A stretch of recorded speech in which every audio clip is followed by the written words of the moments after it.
Concert daw ng SB19 noong May 30 and June 1 ay kumakalat na hinaype lang at hindi totoong sold out ang ticket. Paano nga ba nila nasabi yan? Alamin natin. Itong June 1 ay pumunta kami ng buong pamilya sa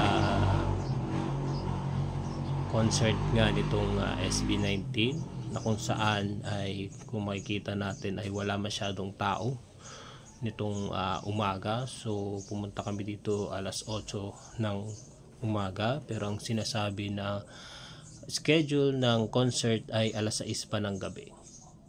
So makikita natin sa video na wala pa masyadong tao at eto nga, unti-unti nang dumadagsa ang mga tao o yung mga fans dito sa pila ng entrance sa Philippine Arena. So makikita natin medyo marami na rin, pero masasabi natin na ito na yung mga tao o yung mga fans na gustong manood sa concert ng SB19 sa pangalawang araw. So makikita natin mamaya kung totoo man na puno or sold out ang ticket ng day 1 noong May 30 dito nga sa concert ng SB19 simula at wakas. Maaari di kayang mapuno o ma-sold out din ang ticket dito sa day 2, which is SB19 lang ang magpa-perform na walang ibang kahalong artist. So kung makikita nyo, nandito kami bandang alas 8 ng umaga. So medyo tirik na ang araw kaya nakapagpayong na yung iba. So eto nga, nagsimula ng pumila. Sa tingin ko mga around 11:30 na ito. Ito nga, makikita na natin ang pila ng tao. Ito ay mga VIP seat or VIP mosh pit and VIP standing. So makikita natin marami-rami na rin yung tao na dumarating.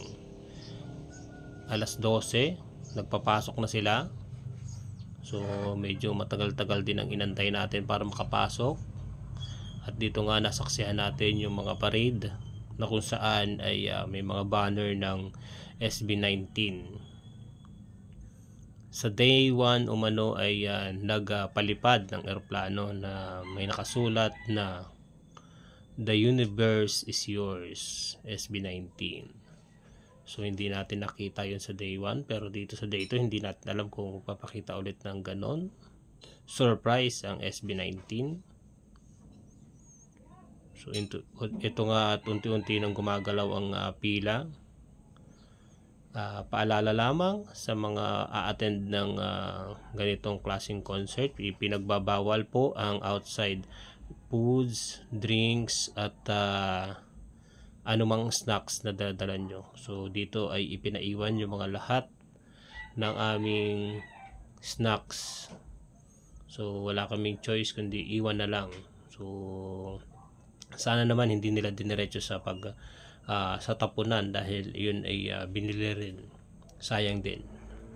So sana ikinonsume na lang ng mga guard yung mga pagkain na yon. So dito nga makikita natin na halos kakaunti pa lang ang nandito sa strapping area. So hindi natin masabi kung punuan itong Philippine Arena. Mabilis lang ang proseso, napaka-organize ng event manager nitong event na to. So makikita natin napakabilis lang ng transition, mabilis lang umuusad ang pila. Meron lang medyo nagkakaroon ng aberya sa mga tickets, pero tuloy-tuloy pa rin. So ito nga po pala ang schedule ng pasok ng VIP. Alas 12 ng tanghali. Ang mga non-VIP is 3 PM. So makikita natin. Yan, napakabilis talaga ng transition ng pila. So halos hindi ka magtatagal ng ilang minuto sa table or sa desk ng strapping. So meron tayo dito VIP standing, mosh pit, and VIP seated.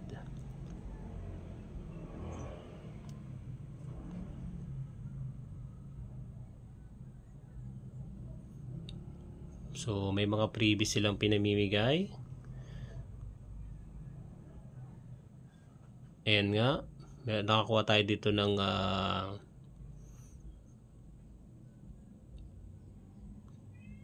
ID ng VIP at strap at mga cards. So mga pan cards yan. So huhulaan mo or hindi mo alam kung ano yung laman ng cards na yon, at swerte na lang kung makakolekta ka ng 5 member ng SB19. Pero tatlo lang ang ibinibigay. Isa lang kada tao. So ayan nga, dito pinapakita na namin ang aming ticket, at nilagay na nga kami ng strap, at ayan, binigay na sa amin yung mga IDs. So tuloy-tuloy lang kami sa loob. Napakaluwang pa, hindi ko masasabi kung sold out nga itong ticket na to kasi konti lang ang tao.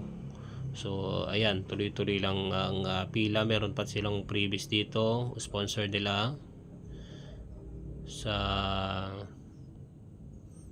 ayan, may sponsor sila dito. Sabon, siguradong fresh na fresh ka.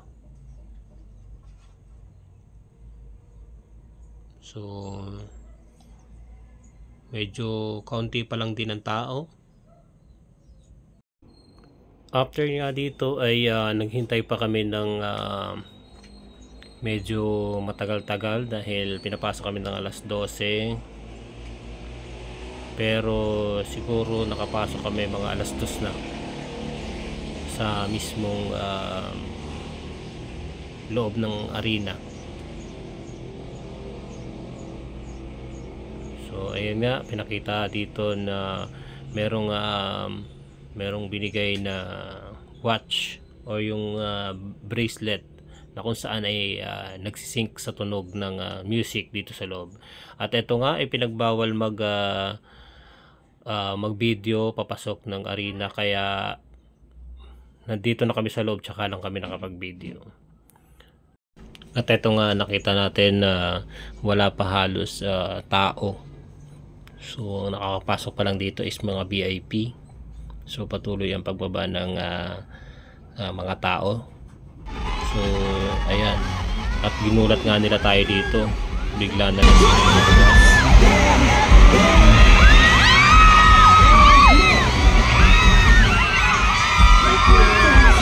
at eto na nga, nagwawala na yung mga fans dito.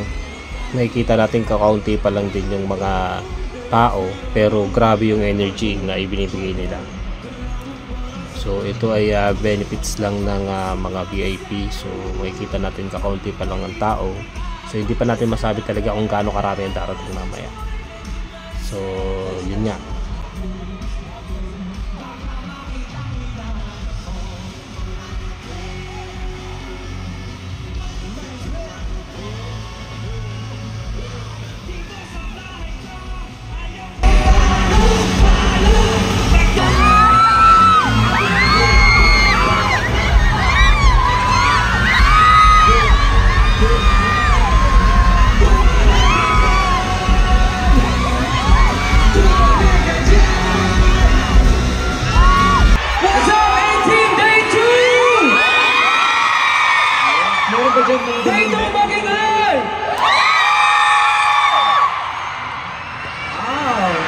Are you excited for tonight?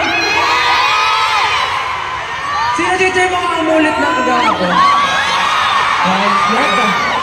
Sino yung mga first time? Sino yung mga first time naman today? O yung mga nanood kahapon, huwag ko na maingay kahit napanood nila yung iba. Pero, let's see kung... Anyway, welcome to Simula Ako Ka Soundcheck! Yeah! Grabe, oh. Are you guys excited? Yeah! Sobrang excited. Paranig naman ng energy, Jay! Grabe, parang ano na, parang so proper na. Grabe yung energy. Kumain na ba kayo?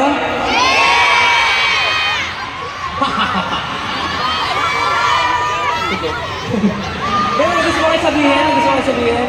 Siyempre, for this Day 2 concert, hindi na kami magre-reserve pa ng energy para sa inyo. So, gusto lang namin grabe talaga ang binigay na energy ng fans dito kahit na yung ito ay sound check lamang. Nag-test pa lang sila kung paano ang magiging datingan mamaya sa mismong concert. So, makikita natin napaka ano talaga ng mga ng SB19 ng grupong to sa mga tao. Parang lahat ng kakaway sa kanila ay kakawayan din nila. So, ayan, ini-enjoy lang talaga nila yung kanilang performance. Kahit hindi pa ito yung pinaka-performance talaga nila. So, mamaya yung pinaka-performance talaga nila na halos pasamulit na nila yung Philippine Arena. May kita natin grabe yung mga tao, higawan. Kakaunti pa lang yan, wala pa sa kalahati yung mga tao dyan. So, darating yung alas 3 papapasukin na lahat yung manunood. So, hanggang dito na lang muna. Sundan yung ating part 2.